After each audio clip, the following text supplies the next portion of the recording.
Karen laughed at my uniform in public. I took her to court for defamation of a veteran.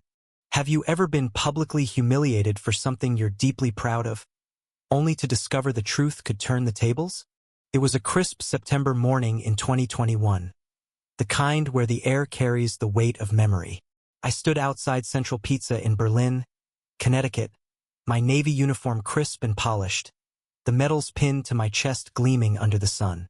It was 9/11, a day I always honored by wearing my service attire, a tribute to the fallen and a reminder of my own years in the Navy deployments that left scars both visible and hidden. As a veteran, this uniform was my armor, my story, my sacrifice. But in a split second, that pride was shattered. She stormed toward me, a middle-aged woman with a pinched face and a voice that cut through the morning quiet like a siren. "You're a fraud," she screamed, pointing a manicured finger at my chest. "That uniform's fake. You're no soldier. Stolen valor." Her name, I'd later learn, was Karen Mitchell, a local known for her loud opinions and louder confrontations. A small crowd gathered, phones already out, recording the spectacle. I felt the heat rise in my face as she laughed, a cruel, mocking sound that echoed in my ears. "Look at this guy, pretending to be a hero," she taunted, her words slicing through the reverence of the day. I stood frozen, the weight of her accusation pinning me in place. Stolen valor? Me? I'd carried wounded comrades through gunfire, lost friends to IEDs, and spent sleepless nights wondering if I'd make it home. Yet here I was, reduced to a fraud in the eyes of strangers.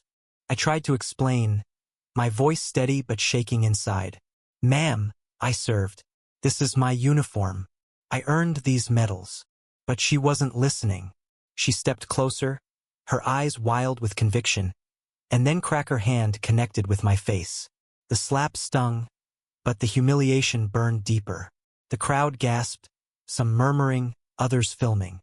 "You're a disgrace," she spat before storming off, leaving me standing there, the weight of her words heavier than any combat gear I'd ever worn. The video hit TikTok within hours, racking up thousands of views. Comments like, "Fake soldier got what he deserved," piling on.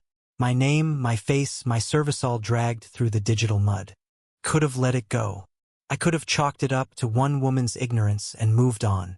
But something in me snapped. I'd fought for my country, for my honor, and I wasn't about to let Karen Mitchell strip that away in a public tantrum. I contacted a lawyer, Devin Carter, a fellow veteran who understood the sting of stolen valor accusations. "This isn't just about you, Jack," he said, his voice firm. "It's about every veteran who's ever been disrespected. She defamed you, and we're going to make her answer for it." Defamation, he explained, required proving her words were false, made to others, and caused harm. Her public outburst, the slap, the viral video, it checked every box. We filed a lawsuit in Connecticut's Superior Court, seeking damages for defamation and emotional distress. The fight was on. The truth began to unfold as we dug into Karen's history. She wasn't just a loudmouth with a grudge. Karen Mitchell, it turned out, had a pattern. Court records showed she'd been involved in multiple disputes, suing neighbors, berating store clerks, even accusing a local teacher of indoctrinating kids with no evidence. Her social media was a cesspool of rants, including posts about fake veterans milking benefits. She'd built a small but vocal following online, people who cheered her crusades against perceived wrongs. But there was a twist we didn't expect. A private investigator we hired uncovered that Karen's own brother had been discharged dishonorably from the Army years ago, caught stealing equipment. Her vendetta against veterans, it seemed, stemmed from personal shame she projected onto others. This wasn't just ignorance, it was malice. Enter Maria, a surprise witness who flipped the case on its head. A barista at a nearby coffee shop, Maria had served Karen the morning of the incident. She overheard Karen bragging to a friend about teaching a fake soldier a lesson that day, claiming she'd make him famous. Maria, a quiet woman with no stake in the fight, came forward after seeing the viral video. "I couldn't stay silent," she told me, her voice trembling. "My dad's a Marine. What she did to you was wrong." Her testimony was a bombshell, proving Karen's intent wasn't just a heat-of-the-moment outburst but a calculated act to humiliate me. Devin leaned over during a break in court, whispering, "This is our smoking gun." The courtroom was a battlefield. Karen's lawyer, a slick type named Bradley, argued she was exercising free speech, that her accusations were opinion, not fact. He painted her as a concerned citizen calling out potential fraud. But Devin was relentless. He presented my service records deployments in Iraq and Afghanistan, commendations for bravery, the Purple Heart I earned when shrapnel tore through my leg. The jury saw photos of me in combat zones, my uniform stained with dust and blood.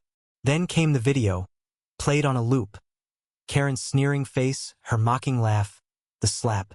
The room went silent each time it played, the jurors' faces hardening. Maria's testimony sealed it, her soft voice cutting through Bradley's bluster. She wanted to hurt him, Maria said. She didn't care if he was real or not. Karen took the stand and it was a disaster. She doubled down, claiming she felt threatened by my fake uniform and was protecting the community. But under Devin's cross-examination, her story unraveled. "So you, with no military experience, decided you could spot a fake veteran by sight?" he asked. Her face reddened, her answer stammered. "You didn't check my records, did you? You just assumed I was a liar and slapped me in front of a crowd." The jury's eyes were on her, and for the first time, Karen looked small. Her bravado crumbled as Devin read her own social media posts aloud, each one dripping with venom toward veterans. The truth was undeniable. She'd targeted me to feed her ego, to play the hero in her own twisted narrative. The verdict came on a rainy afternoon, the courtroom packed.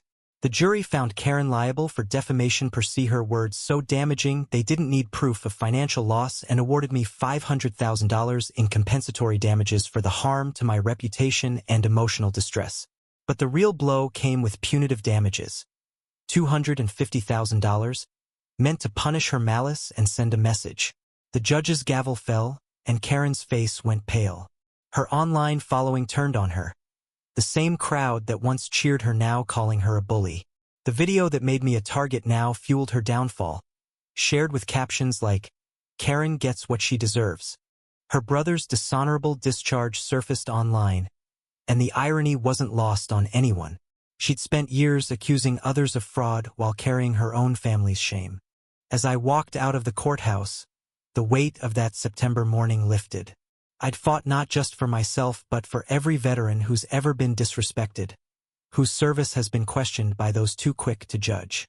The money was justice, but the real victory was reclaiming my honor. I still wear my uniform every 9/11, and now, when I do, I stand a little taller. Karen Mitchell thought she could tear me down with a laugh and a slap, but she forgot one thing. Veterans don't back down from a fight. What do you think? Was the verdict fair? Or should Karen have faced harsher consequences for her actions? Share your thoughts. I'd love to hear where you stand on this.